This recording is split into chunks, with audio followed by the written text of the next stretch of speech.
Okay, it is June 7th, and I wanted to do an update of all the flowers and go through the garden really quick. There's so many things that are open. The Ranunculus have bloomed, most of them. The Supertunia Vista bubblegum here is looking absolutely gorgeous, just full and lush and beautiful. It's starting to fall over the sides and mound up on top. Both of them just look so great, and they're doing so good in these urns here with much more soil and space for the root system. Yeah, just getting huge. Love, love, love these. I'm gonna have a Supertunia Vista every single year from now on, definitely.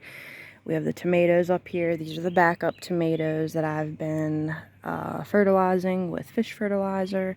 I have some zinnias in there, a couple herbs. And then these down here are just some sunflowers and a couple marigolds and morning glory. Then we have the coleus looking really good.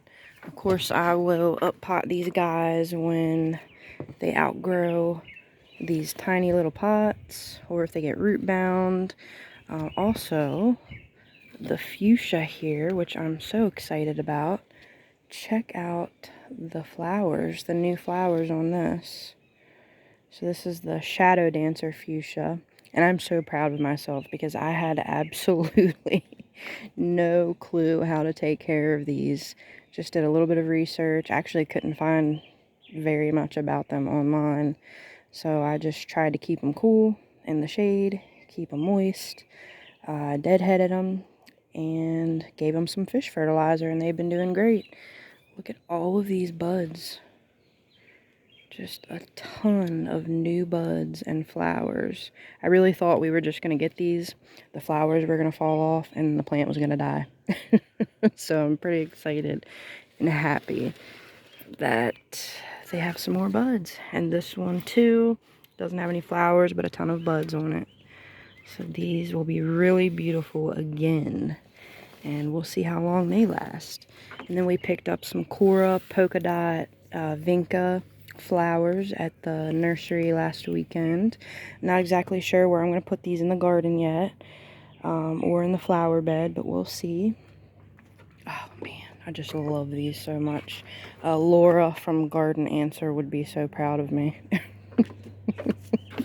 And then we have the dahlias that I planted from seed. One of those opened up. Such a cute little flower. Has a little bit of bug damage, of course. And it's been open for about, probably a week now. You can see all of the bird seed weeds from the bird seed coming up in the mulch. I planted 2 zinnias back there. The salmon color and the queen lime orange. So we'll see if they survive. The skunks have been digging them up, and I've been replanting them. And the bugs have just been tearing everything up, so we'll see if they make it. And then the rest of the dahlias have some buds. This one looks like, yeah, every time it puts off new growth, the bugs eat it. This one has a bud. Have one right here. Of course, I don't know what color those will be or what shape. Then we have the lily right there that I'm going to be putting out front in the front flower bed. And look at the beautiful petunia hanging baskets. They're just doing so great. Like I said before, I come out every single day, deadhead them and water them because of these shallow baskets, but they're doing really, really good. Of course, they don't branch out and expand as much as the Supertunia does. This is actually 4 plants inside of there, but still really beautiful. These were from that 8-pack of petunias that I got at Walmart. I think they were like $3 or $4, but doing great. And there's more dahlias from seed. You can see a bud on this one. Can't wait to see what color that'll be. And then some zinnias that I planted, and sunflower. Looks like a sunflower. That probably came from the bird seed. And then 2 gladiolus back there that I planted from last year. And you can see right here, every single year, there is a morning glory seedling. So that's what they look like. If you see those guys popping up in your garden, be prepared to have your garden taken over by them or pull the seedling out. I try to be really diligent, like I've said before, with pulling out all of the morning glory seedlings. So, I don't know. Oh, two more. Yep, there they are. And I'm going to be planting some here, but I want to plant the Grandpa Ott and the pink Scarlet O'Hara, I believe it is. And then we have the larkspur that comes back every year. Everything looks great. The hostas are huge on both sides of the porch. These guys, and they do have a little bit of bug damage, but these guys take such a beating every year. So we come outside, you can see our grill up there, and we grill stuff. We have more on the other side of the porch. We grill hot dogs, sausages, all kinds of stuff on the grill. And instead of just throwing the leftover hot dog juice in the pack, like in the trash where it gets nasty and gross, I just dump it over the side of the porch. And so these guys, I think their main source of nutrition is hot dog juice. But we have washed the porch, we've stained the porch, painted the porch, washed it with, soap, and everything just falls right down into the hostas, and they still look perfect every year. Like, these things are impossible to kill. So, yeah, but I think it's the hot dog juice. I think it loves hot dogs. So we have the garden here, radish patch, still some more stuff that I need to plant. I also did some pruning on the tomatoes today. So there are a bunch of sucker stems and some leaves that were touching the soil that I wanted to cut off so they don't get any disease. Yeah, the radish patch, some zinnias over there that I've been slowly planting out. I'm going to give some away to some family and friends. We still have the poor pineapple surprise coleus in the 4-pack. Over there is the blue better salvia. And then I planted some dianthus ground cover. So this was given to me, both of this, the dianthus and the hosta, given to me by my mother-in-law, who's having her yard redone, like I've said. There was a big, huge patch of dianthus. It was like a perfect circle, and I just cut it into like a half moon shape, and I thought it would look really good under that hosta right there. So we'll see how it does. And it does get a bunch of flowers, a bunch of little pink flowers on it. It looks really happy here. I've been watering it every day, making sure that it settles in nicely, and it seems to be doing fine, which is great. I think that'll look so good. Then we have some peppers here. That looks like an albino bullnose. I was confused, didn't know if I planted a California Wonder or an albino bullnose bell pepper, but I think that's what it is. Purple beauty bell pepper. We have the puma there. Look at all of the volunteer ground cherries. So I have one there. They're just everywhere. I actually did plant those two purposely. Those are the new Hanover, and then all of the volunteers are the Aunt Molly's ground cherries. But check out the giant artichoke, getting so huge. And then more volunteer dill. Let's see. This is a jalapeno. You can see some peppers on it. Looking really good. We got a poblano back there with a little pepper on it. I believe that pepper, yep, is a habanero. And check out the gorgeous ranunculus. I am so in love with these flowers this year. This is my first time ever growing them. Didn't know anything about them, really, until this year. This is the Persian buttercups. These are the bulbs that I got from the Amish nursery. But yeah, look at this. Absolutely gorgeous. This is probably the prettiest flower I've ever had in my garden, besides the cone flowers. And look at all the buds on that. This one definitely has the most buds out of all the ranunculus. And it's so pretty. I love the colors. Then we have another ranunculus there. It doesn't have any buds on it yet. Volunteer dill. The gazania are getting huge. You can see some between here. And let's see. So let's check out the tomatoes while I'm over here. We have a brandy boy. You can see that tomato looking pretty good, getting much bigger. We have the Jolly Jester marigolds. Check those out. Really beautiful, really tiny, but they're really pretty though. And then this is a Tunisian baccalaude. Has a pepper on it, if you can see. Pretty decent sized pepper. Looks kind of like a jalapeno. And then we have the German Johnson, the Big Rainbow, Cherokee Purple, and the Brandywine Black. Check out that tomato. Nice and big. And then the Dr. Witchies. And let's see. The Giant Belgium, getting pretty big. All the sugar snap peas. I think it's getting a little bit too hot for them. I'll probably be ripping these guys out soon. Check out all of the sugar baby watermelon. They're getting huge. And I overseeded like I always do just because of pest issues. I want to have some backup in case the bugs devour them. And then these are Kajari melon seedlings. See all of those. And then we have a peach melba nasturtium. Really cute little flower. More Jolly Jester marigolds with a gladiolus. And then an Ananas Noyer tomato. All the tomatoes look so good. And I'm so glad because I was so worried.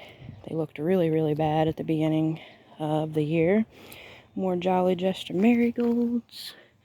This one doesn't have as prominent of stripes, but it's still really cute. Albino Buono's pepper. Let's see, the pink oxheart tomato looking good. And more peach melba nasturtiums. Those are so pretty. I love those. I think next year I want to find some red nasturtium. I've never had red before. And then all of these are Kajari melon seedlings. And then sugar baby watermelon seedlings. We have an early girl tomato. More volunteer ground cherries. They're everywhere. See another one there. More there. And then this volunteer dill getting huge. Volunteer tomato. Another volunteer tomato. Which, of course, I have to pull up because our soil has a bacteria. You can see the Tulsi or holy basil. Getting some flowers on that. I need to do a little bit of research and see if I need to prune the holy basil like you do with regular basil. I'm pretty sure, I don't see why you wouldn't, but it just seems like it's flowering so early. I don't know. I'll have to see about that. More volunteer tomatoes. We have the Sweet William flowers here. Tree of Hell. More volunteer tomatoes. And then this is a Dr. Witchies. We have the Isis Candy cherry there. And in the middle is the Dollar Tree cherry. More sugar snap peas. And we harvested a bunch yesterday. Fried them up like a stir fry. And they were so delicious. Still a good bit. Of course, the plants that look okay, I'll leave those in. And then just go from there, pull them out as they start to get old and crunchy and yellow. There's a pink bumblebee cherry tomato, the sun sugar cherry tomato.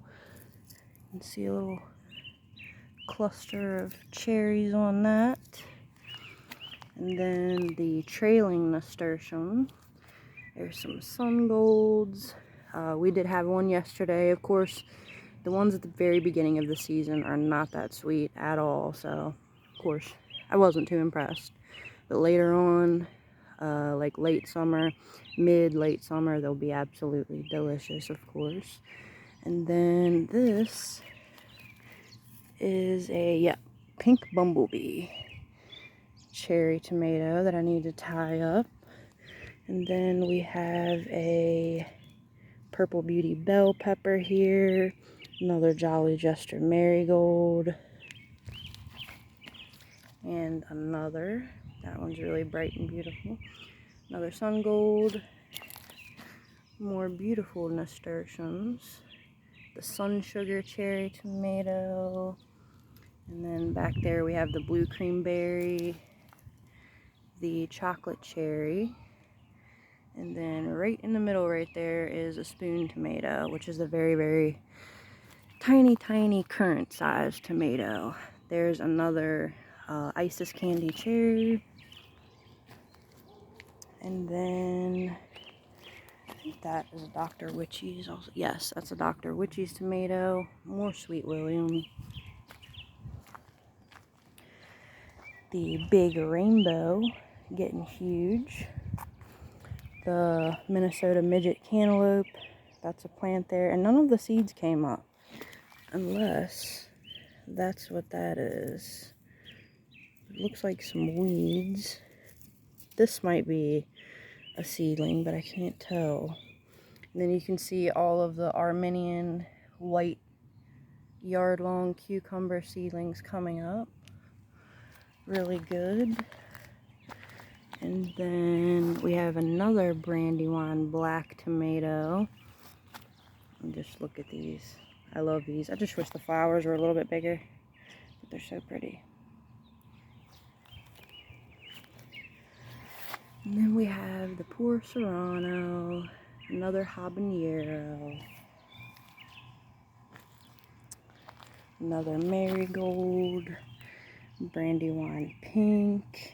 And this thing has just caught up really quickly with everything else. It was really small when we put it in. I was a little bit worried that it was going to get devoured by bugs, but it hasn't.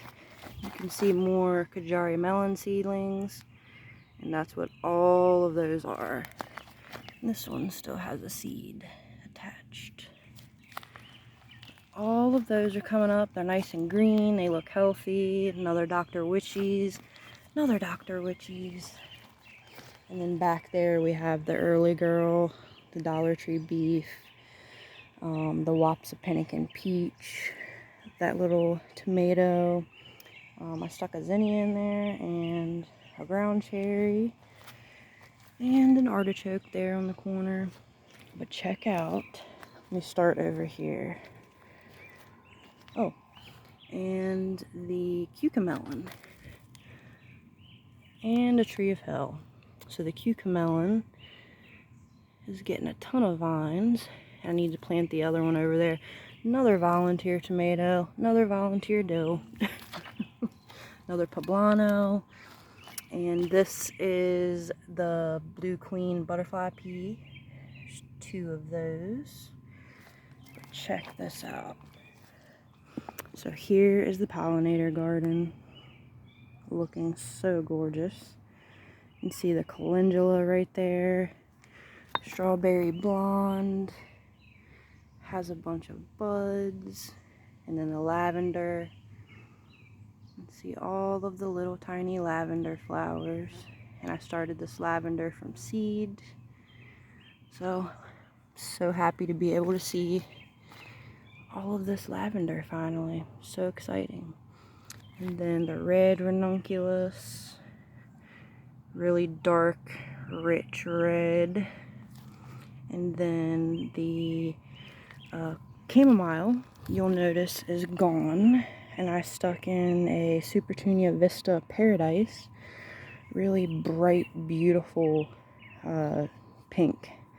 Really fluorescent, bright, vibrant pink. Absolutely love these. I hope they fill out like the ones in the flower urns on the deck. Then we have a gazania here. more ranunculus. Some bulb buds on that. And this is the Persian, I don't know if I said it, the Persian buttercup ranunculus. And you can tell, I believe from what I read, you can tell the Persian buttercup apart because it looks like parsley leaves. Could be wrong.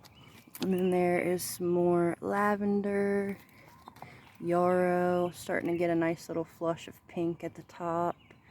Little nasturtium I stuck in there. And there's some more ranunculus buds. And look at these. These are so gorgeous. If I would think of a buttercup flower, this is definitely what I would think of. And then the red really look like poppies. Absolutely beautiful. Love these. I'll always have ranunculus in the garden from now on. Another gazania plant. We have the sombrero sangrita coneflower with a big bud on it. Another huge artichoke. Then we have some bachelor's button. See a little bud on that. And then in the back I planted there, and there a few different types of sunflowers. You can see the foxglove right there. And back there. There's another foxglove. The red Reuben basil's doing great. And the Cosmo getting huge. And then we have a hollyhock right there. Some Eskimo marigolds, which are white. And then I stuck in right there and right there are two zinnias. You can see the yellow blanket flower and red. And then I got some gorgeous Supertunia Bordeaux. Finally, I've always wanted one of these. I finally got one. You don't have to deadhead them. They do deadhead themselves, but I still come out and do it just to make it look a little bit better. You can see how tall the coneflower is getting. The buds on that. This thing's probably like, I don't know, 4.5 feet tall, 4.5 foot tall. See some buds everywhere. This is probably the biggest one. I'm so excited. But yeah, everything in the pollinator garden is looking so good. Absolutely love these ranunculus. I'm so happy I planted them. They'll definitely be in the garden, probably much more every year. And I think I'm going to do like a big giant group of them somewhere. I think that would be really pretty just to see all of the different colors and all of the different blooms. But these two are definitely my favorite. The pink, I just can't get over that. So beautiful. So I will do another update when I see some more flowers open up, or if I get any new plants. I will keep you updated and we'll see what happens.